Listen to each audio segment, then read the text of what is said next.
Ladies and gentlemen, it is I, Ancient Dial 5051. I am here today to talk about the recent turn of events for movie rentals. It has come to my attention that Blockbuster Video has declared bankruptcy, and it is apparently because of certain competitors.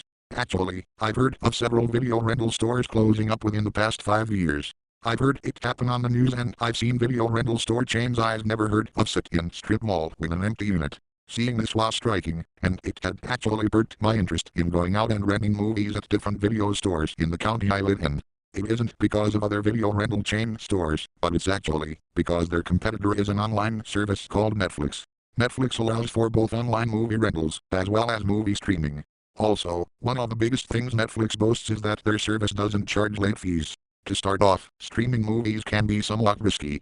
Because this service of Netflix is not entirely new to me, I have heard of people who have had their movies interrupted because of intermittent internet disconnection, and even the picture quality becoming pixelated during a movie.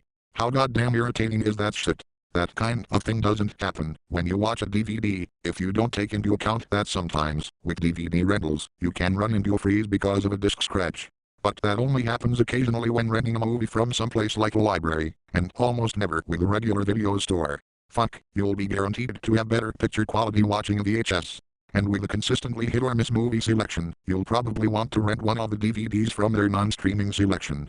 It's likely you'll have a better chance at finding the movie you want to watch, but then again, they don't have absolutely everything, definitely nothing firmly obscure. So you will have to wait 2 to maybe 4 or 5 days for it to come in the mail.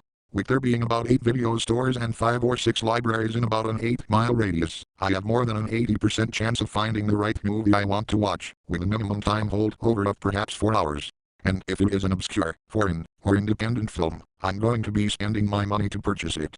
Or, if I were younger, I'd probably be asking my parents to buy the movie, which they most often gladly did so. Those indie movie distributors need the money, bottom line. Despite having to wait for a specific DVD you've ordered to arrive in the mail, the movie selections allotted for streaming is often very limited depending on what you specifically want to see.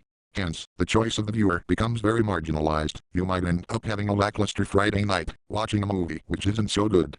This leads back to my point in that these video store retailers shouldn't go out of business, because there are people, myself included, who are still customers. Laziness of the consumers shouldn't be encouraged when it comes to entertainment mediums. It's already happened to most music stores.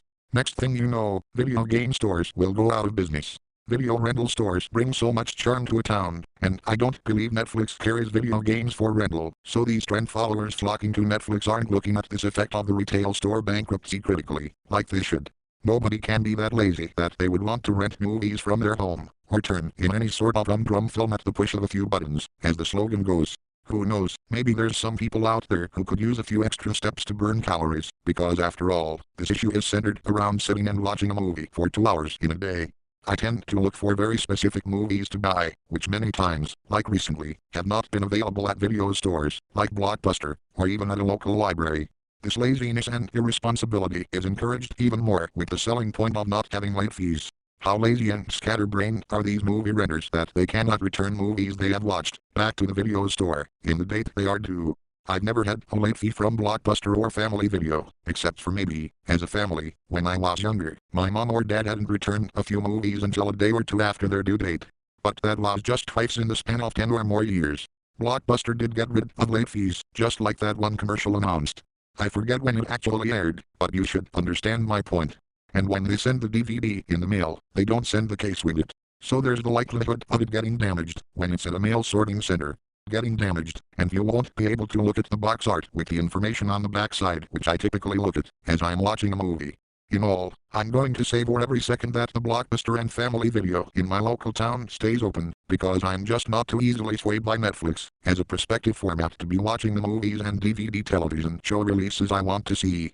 As far as libraries go, those will always have movies available to watch, even if some of them may have functionality issues because of some white trash families who spit their chewing tobacco on the discs and run them through a Hot Wheels rink. Bottom line is, try not to invest your money into a Netflix subscription and reap the alternatives.